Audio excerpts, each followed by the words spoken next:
Hi friends, ఈరోజు మనం వచ్చేసి స్విగ్గీ డెలివరీ గురించి ఎలా చేయాలి, ఒక రోజుకి ఎంత అమౌంట్ వస్తాయో తెలుసుకుందాం. ముందుగా స్విగ్గీ యాప్ ఓపెన్ చేసిన తర్వాత మై షిఫ్ట్ అని ఉంటుంది.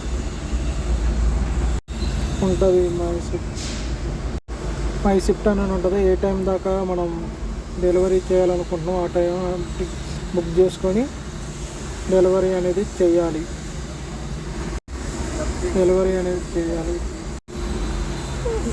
అలా చేయడం వల్ల మనకి ఇన్సెంటివ్స్ అనేవి వస్తూ ఉంటాయి. ఎక్కువ రైళ్ళు కొట్టుకుంటే మనకి ఇన్సెంటివ్స్ అనేవి ఎక్కువ వస్తూ ఉంటాయి. 25 రైళ్ళు కొడితే 300, 31 రైళ్ళు కొడితే 425, 7 రైళ్ళు కొడితే 65, 11 రైళ్ళకి 115, అట్లా ఇన్సెంటివ్స్ అనేవి వస్తూ ఉంటాయి. ఒకవేళ క్యాష్ ఇస్తే ఫ్లోటింగ్ క్యాష్ అని మైనస్ ఉండకూడదు. మినిమం 500 ఉండాలి. ఇంతకుమించి ఎక్కువైతే మళ్ళీ మనం అకౌంట్ ఆన్లైన్లో మనమే పే చేసుకొని మళ్ళీ యాప్ అనేది. Total my 1 week earning 2300.